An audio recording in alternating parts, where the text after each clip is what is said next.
penting kami sampaikan, ada banyak pertanyaan seputar pertengahan di Sya'ban ini.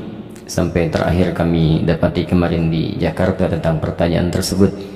Bagaimana tentang keterangan-keterangan hadis yang menyebar seputar keutamaan atau amalan-amalan di pertengahan Sya'ban, khususnya baik di malam Sya'ban ini ataupun di siangnya.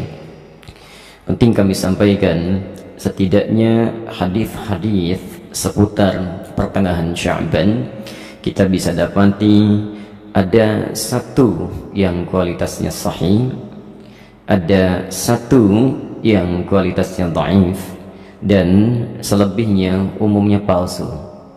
Selebihnya umumnya palsu. Saya ambil contoh yang palsu misalnya.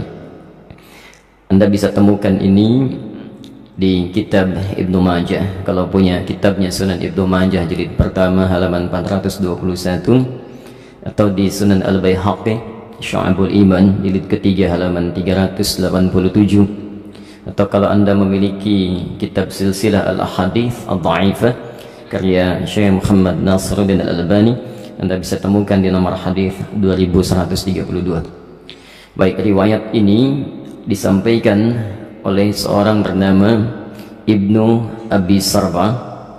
Beliau mengatakan menerima dari Ibrahim bin Muhammad, beliau menerima dari Muawiyah bin Abdullah bin Ja'far, disampaikan dan disandarkan pada sahabat Ali bin Abi Thalib.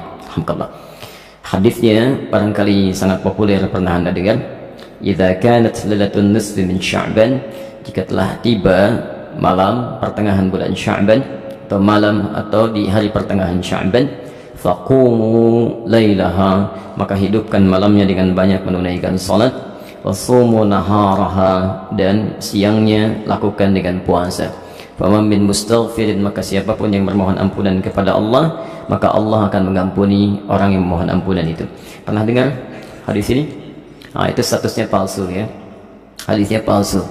Hadisnya palsu. Cacat palsunya ada pada seorang bernama Ibnu Abi Sarbah, orang pertamanya. Ini dinilai oleh para ulama hadis sebagai orang yang sering memalsukan hadis.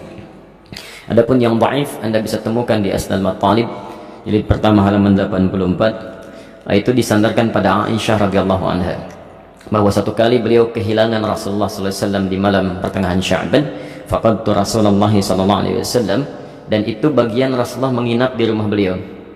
Ya, diduga beliau sedang ada di tempat istri yang lain. Dicari oleh Aisyah, ternyata sedang ditemukan di Baqi.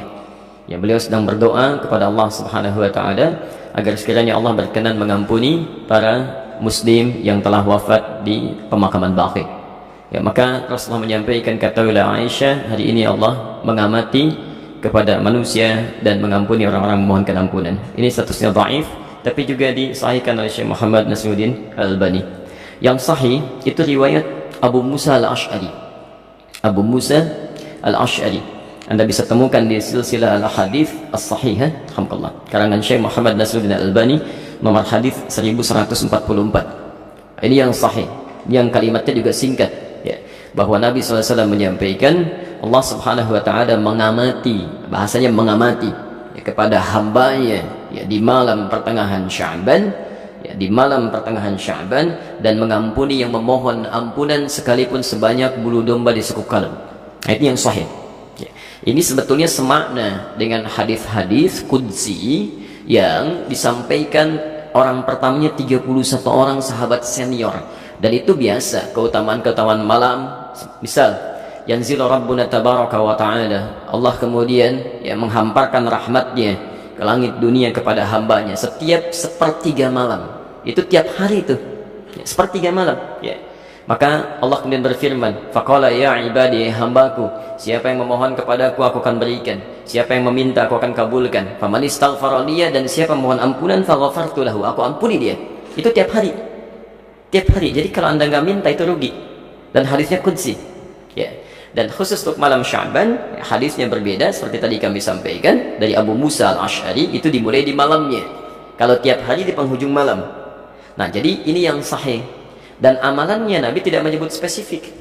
Karena itu sahabat itu banyak beramal saja. Ya, ada yang kemudian salatnya qiyamul lail, yang tahajud ya. Ada yang banyak beristighfar, macam-macam. Dan tidak ada amalan spesifik. Jadi kalau misalnya ada amalan-amalan spesifik menunjukkan di malam itu, ya itu sesungguhnya hadis-hadis yang disepakati oleh para ulama itu hadis palsu.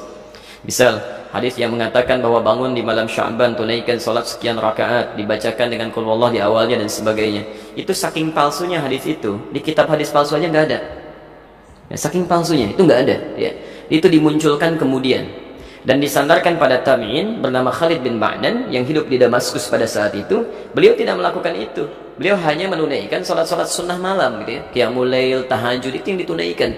Cuman orang salah menduga gitu ya. Jadi kalau Anda ingin hidupkan malamnya dengan ibadah-ibadah sunnah, silakan saja, boleh.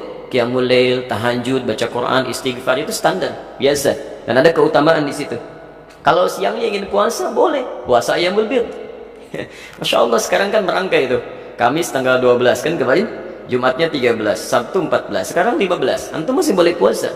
Ya, insyaallah khair. Baik, jadi sah-sah saja kalau siangnya ingin puasa, tapi jangan disandarkan pada keterangan-keterangan hadis yang bermasalah, ya. Termasuk ada yang fenomenal itu ya. Jadi zaman dulu nggak ada, sekarang ada tuh.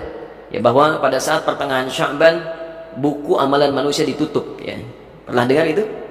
Baik, kalau ditutup artinya amalan kita nggak dicatat karena ditutup. Di antum bebas saja lakukan apa aja tuh karena nggak dicatat tuh, ya. Mau pinjam handphone teman, mau ngambil sandal di Baitur Rahim karena nggak dicatat tuh, ya. Karena ditutup ternyata nggak dicatat. Dan mustahil buku catatan amal seorang hamba ditutup kecuali dia telah wafat. Ya telah wafat. Dia ditutup tuh setelah wafat. Kalau dia masih hidup dia pasti terbuka, dia. Dan semua akan ditulis dan ditampakkan di akhirat nanti. Dalilnya sahih. Faman ya'mal mithqala dzarratin khairan yarah. Siapa yang berbuat satu kebaikan akan ditampakkan sekecil apapun. Ya, wa may ya'mal mithqala dzarratin syarran yarah. Yang ada hanyalah pena yang diangkat, yang tidak dituliskan. Itu pun bukan di pertengahan Sya'ban atau bahkan di Ramadan, bukan. Hanya dikhususkan pada 3 golongan tertentu. Rafi'al qalam an thalathin, kan? Atau an thalatha. Diangkat pena, tidak dituliskan hisabnya dari 3 golongan. Anis sabiyya hatta yahtalima, dari anak kecil sampai dia balik. Jadi kalau anak kecil tidak sholat, dia nggak dihisab oleh Allah sebelum dia balik. Itu diangkat penanya, tapi bukunya masih terbuka, catatannya ada. Ya. Baik. Kemudian siapa lagi? Wa anil majnuni hatta yufiqa. Ya, anil majnuni hatta yufiqa, dari orang yang terganggu ya kesadarannya, baik sampai dia sadar kembali. Yang disebut tidak waras dan sebagainya gitu ya. Baik. Nah itu tidak dihisab, tidak dihitung. Jadi kalau dia naik misalnya ngambil mangga Anda, dia lempar, kemudian dia ambil mangganya, Anda nggak usah marah, karena Allah pun nggak hisab. Ya, Allah tidak hisab, jelas ya? Nah, karena dia melakukan amalan berdasarkan bukan karena kesadarannya. Dan yang terakhir, anin naimi hatta yastaiqidha. Ya, dari orang yang tidur sampai dia bangun. Jadi kalau misalnya ada di antara antum, ya tertidur, kemudian subuh lewat sampai jam 10 itu belum dihisab tuh. Nah, saat bangunnya di situ dia tempat sholatnya. Ya, tapi bukunya tetap terbuka, nggak ditutup ya. Kalau ditutup artinya sudah meninggal dunia, sudah selesai. Baik. Dan tidak ada kerjaan malaikat nutupin buku, dibuka lagi itu ya. Tolong tanyakan kapan ditutupnya, kapan dibukanya.